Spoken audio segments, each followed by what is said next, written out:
Yesu ashimwe cyane. Haleluya, haleluya. Umwanya muto kugira ngo dufate umwanzuro. Tumaze umwanya twumva ijambo ry'Imana mu ndirimbo. Reka twegerane dufate umwanzuro w'ibyo tumaze kumva. Tugiye gutuza twumva ijambo ry'Imana, hanyuma dufate umwanzuro ku cy'Imana dushakaho. Dushimiye Imana kubw'uyu mwanya mwiza, kandi dushimiye n'ubuyobozi bw'igihugu cyacu, by'umwihariko ubuyobozi bw'umujyi wa Kigali bwateguye umwanya nk'uyu ngo duhure n'umuremyi wacu. Turamye Imana. Haleluya, haleluya. Dusome ijambo ry'Imana mu butumwa bwiza uko bwanditswe na Yohana. Tugiye gusoma mu bice bitatu, duhereye ku murongo wa 14 tugeze ku murongo wa 16. Reka dusome. Kandi nk'uko Mose yamanitse inzoka mu butayu, niko umwana w'umuntu akwiriye kumanikwa, kugira ngo umwizera wese abone guhabwa ubugingo buhoraho. Kuko Imana yakunze abari mu isi cyane, byatumye itanga umwana wayo w'ikinege, kugira ngo umwizera wese atarimbuka, ahubwo ahabwe ubugingo buhoraho. Amen. Haleluya, haleluya. Ndagira ngo mu kanya gato tuganire ku rukundo Imana yadukunze. Urukundo Imana yakunze umuntu wese, kandi umuntu ku giti cye. Haleluya. Uri hano zirikana cyane ko Imana yagukunze. Dusomye ijambo ry'Imana riri mu nkuru ndende tutari buvugeho. Ni ikiganiro Yesu yagiranye n'umugabo w'umuhanga mu mategeko y'Abayuda witwaga Nikodemu. Muri icyo kiganiro rero, Nikodemu nubwo yari azi amategeko, yari atarasobanukirwa uru rukundo rw'Imana. Amategeko y'Abayuda yari ayazi neza, ariko urukundo rw'Imana rwari rutaramugeraho. Birashoboka ko nawe waba uri hano, uru rukundo utararumenya, uzi imihango y'amadini ariko utaramenya urukundo rw'Imana, uzi amategeko menshi ariko utaramenya urukundo rw'Imana. Ndagira ngo rero duhere ku magambo Yesu yivugiye, turebe icyo dukwiriye gukura muri aya magambo.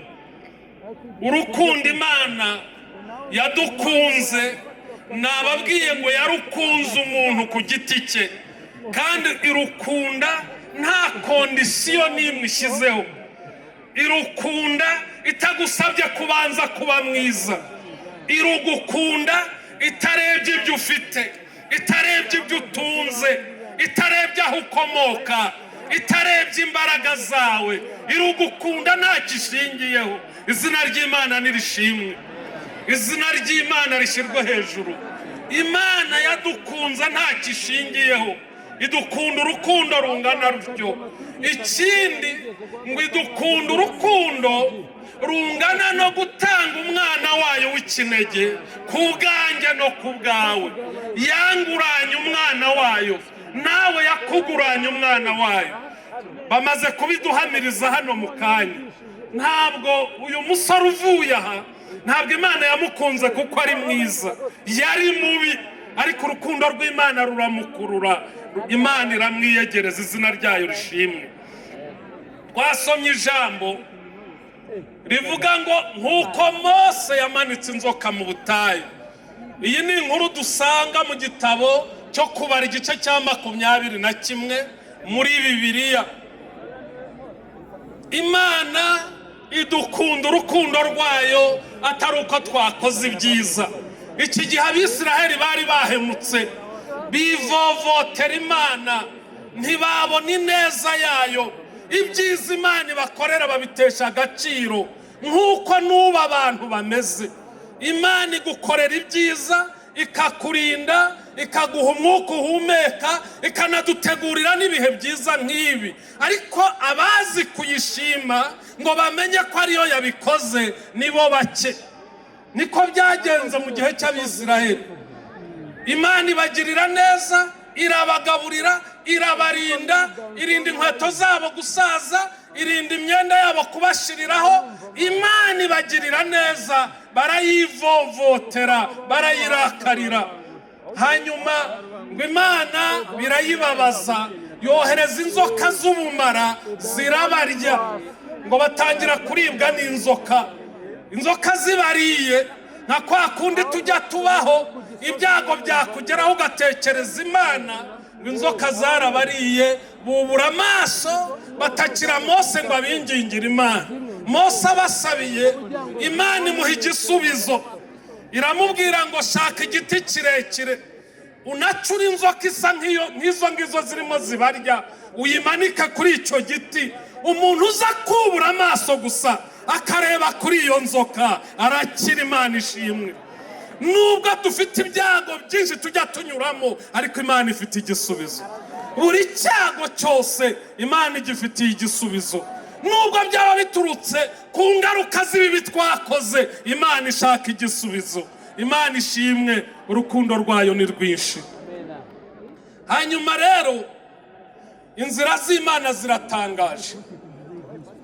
Muzi ko Imana yatanze igisubizo kitagoye. Kubura amaso ukareba nk'uku ndeba ibitari, ubwo biragoyera. Murumva ari ibintu bigoye, ariko abantu dukunda ibintu bitugora, dukunda ibitubiza icyuya. Imana yatanze iryo tangazo, abantu baryitabiriye si benshi. Ntabwo ari benshi bemeye kureba kuri iyo nzoka. Za nzoka ngo zari zabashizemo ubumara, bareba kuri ya nzoka yamanitswe, ubumara bukabavamo bukajya muri ya yindi yamanitswe. Hari ubumara bukumazemo iminsi. Uyu munsi Kristo yaramanitswe kugira ngo numureba ubumara bukuvemo bujye muri Kristo. Yaritanze ngo ubumara bwose abwakire, abwikorere. Ariko abantu baranze, kubera ko Imana iba yatanze ibintu byoroshye, abantu ntibabikunda. Bakunda ibintu byabaruhije, bakunda ibyabaraje bicaye, bakunda ibyabateye guhangayika. Ariko uyu munsi ndagira ngo nkubwire ngo kuko Imana izi kutakwikiza, yateguye inzira yo kugukiza. Ntabwo ikeneye umuganda wawe, ntabwo ikeneye imbaraga zawe. Yesu yarabikoze. Haleluya! Nta muganda wanjye ikeneyemo. Ibikubiza icyuya ntabwo ari byo Imana yashimye kugukirisha, ahubwo yasanze igisubizo kiri mu rukundo rwayo. Ikintu gitangaje rero, Abisiraheli baranze. Baravuga bati Mose, ntubone ubumara buturya ngo tuzaneho ibintu by'ubwesikoro. Iyi nzoka uyicuze none aha tureba, ni gute yakiza umuntu? Turangira umuti tujya kwahira, umuntu anywa umuti. Tubwire ahantu twajya kwiyuhagira, umuntu agakira ubumara. Tubwire ibintu twavanga ngo dukire ubumara. Ariko Imana yari yatanze igisubizo, kandi igisubizo cyoroshye. Nshuti mwene data, urimo urirushya muri byinshi, ariko igisubizo Imana yaragitanze. Bwa bumara bwakunaniye, bwa bumara butuma urugo rwawe rwarabuzemo amahoro, utahana umujinya, ntumenya aho uvuye, abana bagahunga, umugore agahunga, buriya bumara Yesu yarabambwe kugira ngo ubukire. Buriya bumara butuma ibiyobyabwenge byarakunaniye kubireka, buri gihe uhora usinya ukavuga ngo ntuzongera. Baragufunze, barakubise, bakoze ibishoboka byose, byaranze. Ariko uyu munsi hari Kristo wamanitswe, urebaho ubumara bugashira. Dufite inkuru nziza, twabazaniye inkuru nziza. Hari Kristo wamanitswe ngo numurebaho umusigemo ubumara bwose. Urabizi kugira umumara bw'umujinya udashira, urabizi kugira umumara bw'irari ritajya rishira. Buri gihe waranditse no mu makarine, urasinya ngo nudatwara inda iry'uyu munsi ntuzongera gusambana. Byarakunaniye, ariko hari uvura ubumara, hari uvura ubumara, ubwo bumara bukarangira neza. arashaka kumubwiza ukuri, ukamubwira ngo ubu bumara bwarananiye. Nk'uko inzoka yamanitswe mu butayu, niko Kristo yamanitswe kugira ngo umurebyeho, haleluya, ahabwe ubugingo buhoraho. Yesu yaraje ngo ubugingo buhoraho ubwakire. Reka mbabwire bene data, naratangaye. Burya umuntu mwiza, umuntu wakize ubu bumara akenewe ahantu hose. Njya numva amatangazo bashaka abakozi, nta tangazo ndumva, nubwo baba bashaka ukora mu kabari, nta hantu ndumva bavuga ngo bakeneye igisambo, ngo bakeneye umunyamahane, ngo abe yujuje ibi n'ibi. Nta hantu ndumva bakeneye umusekirite, ngo bavuge ngo bakeneye uzi kurwana. Ntaho ndabyumva. Buri gihe baba bakeneye ko yujuje imico myiza n'imyifatire myiza. Uzabikura he nutubura amaso ngo urebe ku musaraba? Yesu niwe ubitanga. Iyo twemereye Yesu tugira n'ubuzima bwiza. Iyo ubu bumara bukuvuyemo, no kwisubaho neza, haleluya, no kwisi ubaho neza. Yo wemeye kubura amaso ukareba kukiza ubumara, utangira kurya ibyawe neza ukiri hano, utangira kuryama ugasinzira, utangira kubana n'umugore wawe amahoro, utangira kubana n'ababyeyi bawe neza, nta kibazo ugirana n'igihugu. Iyo ubu bumara bwagushizemo, ntabwo wikanga polisi, ugenda wemye, haba ku manywa haba na nijoro. Reka dushyire ubumara kuwamanitswe. Yamanitswe abishoboye, yamanitswe yabyemeye. Ntabwo ari urupfu rw'impanuka nicyo cyamuzanye. Ubura amaso, haleluya, urebe kuwamanitswe. Ubumara bwawe bwose, ibi turimo tuvuga noneho byateguwe n'umujyi wa Kigali. Ntabwo ari idini turimo tukubwira, turimo turaguhuza n'umuremyi wawe wagukunze, akakwitangira, akaza kugushakashaka ngo ube umuntu mwiza, ngo ube umuturage mwiza, nyuma uzabane n'Imana mu ijuru. Ndagira ngo nshuti bene data, tugere ku mwanzuro. Twumvise indirimbo, kandi indirimbo nziza zitubwira iby'umusaraba, zitubwira ibyiza Imana itubikiye, zitubwira icyo twakora. Nta kindi usabwa, nta yandi mayeri, nta yandi mashuri akenewe, ni ukwemera, kubura amaso, ukamenya ngo nk'uko Kristo yamanitswe, haleluya, ntiyamanitswe ku bwe, yamanitswe ku bwawe. Menya iri banga ryo kwizera umwami Yesu, umwoherezemo ubumara bwose bwakunaniye. Ababyeyi bawe ntibabizi ko byakunaniye, bene wanyu ntibabizi, abo mubana ntibabizi, abo muturanye ntibabizi, na pasiteri ukuyobora mu idini ntabwo azi ko ubu bumara ubufite, ariko Yesu azi ko ubufite. N'ubumuha uyu munsi arabwakira, kandi urataha ukize. Iyo hari impamvu Imana yateguye iki giterane, ni ukugira ngo ubwo bumara ntiwongere kubutahana. Ari hano utwara ubumara bwose, ari hano umara abantu intimba, ari hano utabara, ari hano, haleluya, utanga ibitotsi byuzuye, ari hano ukiza indwara, ari hano ubohora abantu, ari hano ukiza abadayimoni, abantu bakabohoka. Ari muri iki giterane tugiye gusenga Imana, tugiye gusenga Imana.